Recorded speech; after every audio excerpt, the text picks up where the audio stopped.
La rôdeuse de la mer et du feu. Chapitre 33. Okami.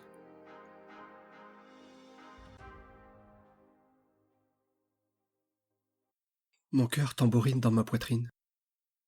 Ce n'est pas possible. Ils m'ont retrouvé. Changer de nom ne suffit donc-il pas? S'exiler ne suffit donc-il pas? Une langue bien pendue à Mascaria a dû me vendre. Je ne vois pas d'autre explication. En même temps, aujourd'hui, ma tête doit valoir son pesant d'or à Pique-Neige. Ma fichue mère n'est pas du genre à abandonner si facilement. Je carre la mâchoire et soupire. Je n'ose pas regarder à nouveau à l'extérieur. Je reste dos au mur, attendant le moment fatidique où les soldats royaux entreront et me captureront. J'aurais tellement aimé disparaître dans les ombres. J'aurais tellement aimé ne plus avoir à me cacher sans cesse. 4 ans. Et il ne lui aura fallu que 4 ans pour me retrouver, à l'autre bout du monde. 4 ans où mon destin était entre mes mains, et pas entre les siennes. 4 ans de liberté. 4 ans. Je vais bien sûr imaginer cette situation des milliers de fois dans ma tête, le soir, avant de m'endormir. Qu'allais-je faire? Me battre? Fuir? Aujourd'hui, le combat ne me fait pas peur. Mais est-il possible que je le gagne? Est-il possible de gagner contre elle? Je sens mes veines bouillir. De colère? Ou de crainte? Je ne sais pas. Mais le poids de cette sensation écrase mon esprit. Elle enserre mon âme et la compresse, m'étreignant comme un aigle qui vient de capturer sa proie. Une sombre aura se pose sur moi. Mes mains se crispent à rompre mon sceptre de mage de long. Il faut que je me calme. Je ne dois pas basculer dans les ténèbres. La porte de l'auberge grince. J'ouvre des yeux ronds de terreur en m'attendant au pire. Inconsciemment, je me mets en garde et brandis mon arme en direction de l'entrée. Eridan pénètre alors dans la pièce. Il me dévisage une seconde, et je me rends compte à cet instant que la pointe de mes ailes avait commencé à virer à un noir d'encre. Sans aucune hésitation pourtant, le guerrier s'approche et se flanque devant moi. « Vous n'avez plus rien à craindre, Okami, fille d'Orimi, » dit-il d'un timbre doux, qui m'apaise aussitôt. Ils sont partis. Je ressens un immense soulagement au son de sa voix. L'ombre sur mes épaules s'envole d'un coup, et je retrouve immédiatement mon calme. Mais une question me ronge déjà. Qu'est-ce qui a pu les mener jusqu'ici? L'Aslorien n'est qu'une ville parmi tant d'autres sur la route. Je chasse cette pensée. Ce n'est pas le moment. Je remercie le guerrier d'un signe de tête. Loin de moi l'idée de vouloir vous paraître désagréable, mais pourquoi des soldats de la reine de Pique-Neige sont-ils à votre recherche? Je serre les dents et baisse les yeux. C'est ma mère qui les envoie. Il y a 4 ans, j'ai quitté ma maison, changé de nom et fui les îles du confin pour devenir aventurière et recommencer une nouvelle vie. Le destin que je me voulais n'était pas celui que ma mère m'avait prévu. Et cela, elle ne l'accepte pas. Je vois. Sachez que pour ce soir vous êtes à l'abri. Nous allons cependant échanger nos chambres pour la nuit. S'ils vous cherchent ici, c'est qu'ils doivent connaître votre nouveau nom. Alors, autant rester prudent. Merci, Eridan. Merci infiniment. Ne me remerciez pas. C'est normal. Vos ailes redeviennent blanches. Vous ne pouvez pas être une personne malsaine ou mal intentionnée. Il est donc de mon devoir de vous croire et de vous protéger. Après tout, je vous accompagne pour cela, n'est-ce pas? Il me sourit tendrement et je comprends maintenant pourquoi Lilou a un faible pour lui. Non content d'être charmant, Eridan a également un cœur généreux. Il me tend ses clés. Je les prends fébrilement et lui donne les miennes. Allez vous reposer et dormez sur vos 2 oreilles. Demain, le véritable voyage commencera, et il ne sera pas de tout repos apparemment. Le chemin vert n'était qu'une promenade de santé à en écouter notre chère rôdeuse. Je hoche la tête et le remercie encore une fois avant de gravir les escaliers. Après un dernier regard en arrière au-dessus de mon épaule, où j'aperçois le phénix me contempler, j'entre dans sa chambre. Je referme la porte, la verrouille, et m'adosse contre elle. Je me laisse alors tomber sur les fesses et en serre, avec mes bras et mes ailes, mes jambes, contre ma poitrine. Et je me mets à pleurer, incapable de retenir les larmes qui m'étaient montées aux yeux.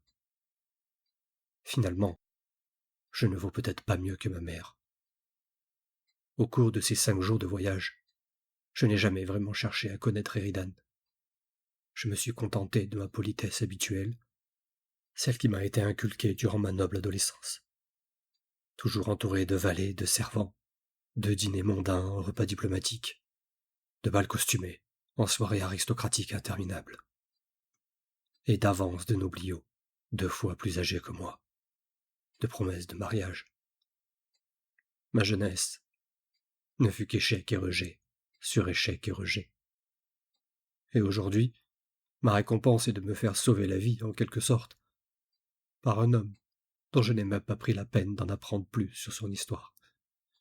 Je ne sais rien de lui, de ses parents, son passé, son vécu. Rien. Malgré un trouble dans son cœur, il cache une grande bonté. Je devine que ce trouble est profond et noir, sans doute une expérience très douloureuse, ou la perte brutale d'un proche, mais il n'efface pas sa gentillesse et sa bienveillance.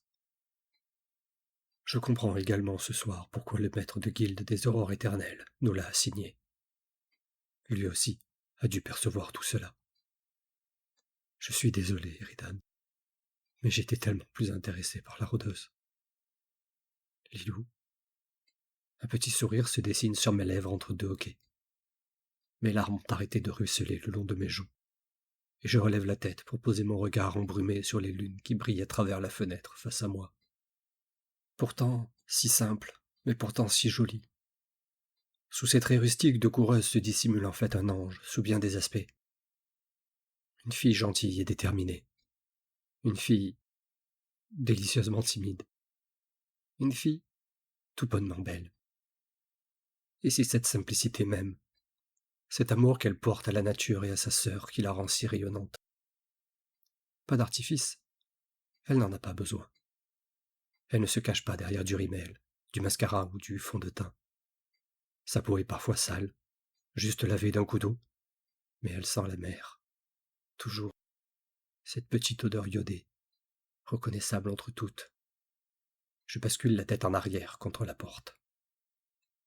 Je suis sûr que, les yeux fermés, je pourrais la retrouver et poser mes lèvres au creux de son cou, sans aucune difficulté. Cette idée me fait frémir. Lilou, si seulement j'étais comme toi. Nous, les séraphins, nous avons la beauté et la majesté, c'est vrai. Mais est-ce vraiment suffisant? Nos gens ont bel et bien les traits anguleux, le visage fin et avenant, le buste bien dessiné et les membres élancés. Mais nous sommes aussi hautains, fiers et dédaigneux. Et tout cela pourquoi? Parce que nous avons des ailes? Mais cela nous donne-t-il le droit de prendre tous les autres de haut? Non, je ne le crois pas personnellement. Mais c'est ce que la majorité de mon peuple, lui, pense. Et c'est pourquoi, dans leur monde où seul compte le physique, la grâce et l'élégance, je ne m'en sentais pas à ma place. Dans leur monde dicté par les apparences et les convenances, je ne me sentais pas chez moi. Et dans ma famille, où mon destin était déjà tout tracé, je ne me sentais pas libre. C'est pour cela que je suis parti. Un soir, je ne me souviens même plus du mois ni de la saison, j'ai posé sur mon lit souillé tout ce que je possédais vraiment, et j'ai réalisé que cela tenait dans un baluchon. Alors, j'ai disparu dans la nuit, avant qu'elle ne se termine. Les premières semaines, je n'ai pas vraiment voyagé. Je fuyais, c'est tout. Le grand désert m'a accueilli sans rien demander, et j'ai appris à ses côtés que le silence peut être une forme de guérison. Peu à peu, des visages ont remplacé d'autres visages. Des gens qui me voyaient tel que j'étais, pas tel que j'aurais dû être. J'ai fini par changer de nom un matin, comme on change de vêtements mouillés, par nécessité, sans cérémonie. Et quelque chose, ce jour-là, s'est légèrement desserré dans ma poitrine. Il m'aura fallu 3 ans pour atteindre Masqueria, épuisé, mais debout. Et c'est là que les poussières d'étoiles m'ont ouvert leurs portes. Je suis fier de mon parcours. Rien ne pourra m'ôter cela. La vie est mon choix, et ce choix est ma vie. Personne ne me dictera à nouveau ce que je dois faire ou ne pas faire. La lumière des lunes jumelles forme un halo pâle qui éclaire la table de chevet sur laquelle trône un livre. Les chroniques antiques Myrmes. Je me souviens avoir vu Lilou le prêter à Eridan hier, le guerrier semblant intéressé à ce que lisait la rôdeuse. Je me lève et me couche sur le lit, m'enroule dans les draps et commence à feuilleter le volume par curiosité. Mais ce soir, ma curiosité ne m'emmène guère loin dans ces pages, car rapidement, mes yeux se ferment. Cependant, avant que le sommeil ne m'emporte totalement, une pensée traverse mon esprit. Fugace, douce et douloureuse à la fois. Un visage et un nom. Celui que je porte désormais, comme une promesse que je ne pourrai jamais tenir.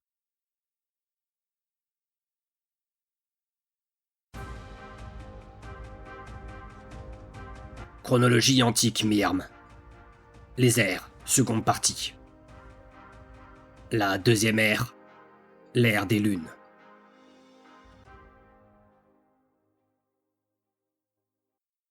Tandis que Ged et Sélénie reposaient dans leur sommeil réparateur, les 8 titans se retrouvèrent maîtres d'un monde encore jeune, à la fois magnifique et sauvage. Chacun d'eux, investi d'une portion du pouvoir des astres, prit possession d'un ancien royaume. Ainsi, dans leur domaine, chacun d'entre eux créa une nouvelle espèce de créature qu'ils appelèrent les puits-nés, les seconds-nés. La construction des royaumes. Képri, le haut scarabée titan de la pierre et de la forge, s'installa sur Jotunheim, la vaste terre des géants. Sous sa gouvernance, les géants, ancêtres des Goliaths, bâtirent les premières grandes cités, taillèrent les montagnes et érigèrent des forteresses dont certains vestiges, que j'ai moi-même explorés dans les hautes brumes, témoignent encore d'une architecture d'une ambition sans commune mesure. Atalnet, l'araignée du destin, prit ses quartiers au cœur des grottes gelées de Niflheim, la terre de glace. C'est dans ces cavernes que la tisseuse d'âme enfanta les Myrmes, les filles de la terre, qui creusèrent si profondément dans le continent qu'elles ont pu envahir les autres royaumes en passant sous les océans. Dinuniku, le raptor flamboyant, et Imarak, la louve ardente, s'établirent conjointement dans les terres de feu de Muspelheim. Ce territoire aride, dominé par de gigantesques volcans endormis et traversé de puissants fleuves aux eaux bouillonnantes, fut le berceau des Wyrms, les premiers sauriens conscients, et des antiques phénix, dont nos contemporains descendent. Les 2 titans régnaient sur leur peuple dans une harmonie relative, ce qui, au vu de ce qui survient plus tard, me semble aujourd'hui relever d'un âge d'or perdu. Lucidzal, le porteur de nuit, et son frère Quetzal, le porteur de lumière, volèrent vers les archipels d'îlots flottants d'Ariaheim. Là, parmi les forêts de résineux bleutés et les prairies suspendues au-dessus des mers du sud, ils enfantèrent les premiers anges. Quetzal parcourait sans relâche les routes célestes, protégeant les voyageurs et traquant les créatures hostiles.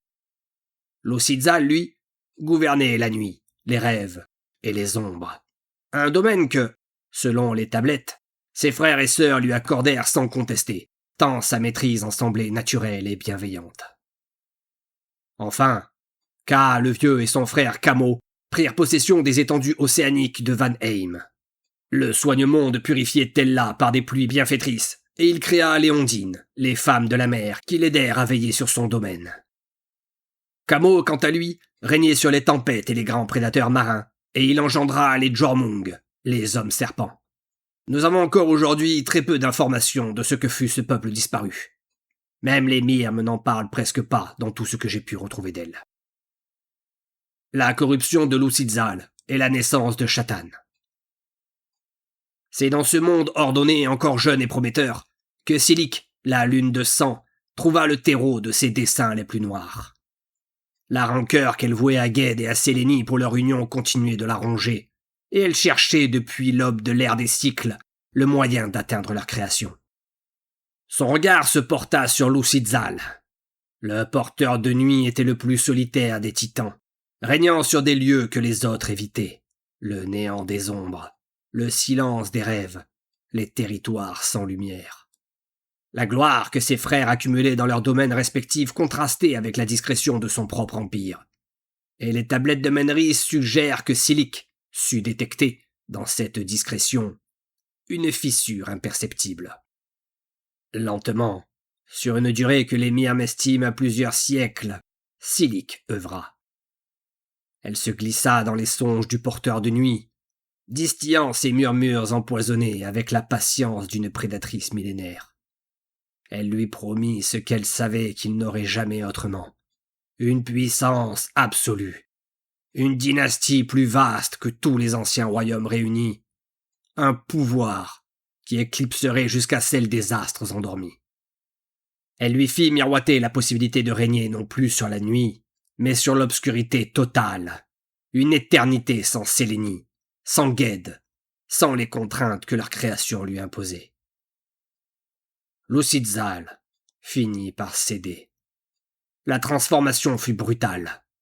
Le porteur de nuit disparut, et à sa place émergea Shatan, le seigneur des ombres, le vampire volant, celui que les filles de la terre appellent également le rongeur d'âme. Doté des ténèbres que Silic lui avait offertes, il adopta la forme d'une gigantesque chauve-souris ébène, aux 4 ailes colossales, et attaqua par surprise ses frères et sœurs dans leur royaume. La guerre qui s'ensuivit fut brève mais dévastatrice. Les autres titans, pris de court par la trahison de celui qu'ils avaient toujours considéré comme le plus discret des leurs, durent unir leurs forces pour contenir Shatan. Les tablettes sont laconiques sur le déroulement précis de cette première bataille. Les Myrmes elles-mêmes avouent ne disposer que de fragments sur cette époque. Mais le résultat en est clair. Shatan fut vaincu et banni dans les entrailles de Tella, au cœur de Tlavaheim, que ses frères transformèrent en prison. Ce territoire souterrain que nous nommons aujourd'hui l'Outre-Monde, les Enfers ou les Tartares, selon les traditions, devint ainsi la geôle du premier Titan noir. La suite de ces événements, ainsi que le basculement des autres titans dans les ténèbres lors de la 3e ère, fera l'objet d'une prochaine étude, que j'espère pouvoir remettre à l'université de Bonsor avant que mes confrères n'aient définitivement renoncé à m'accorder le moindre crédit. Par Chapolion, arcanologue de l'université de Bonsor.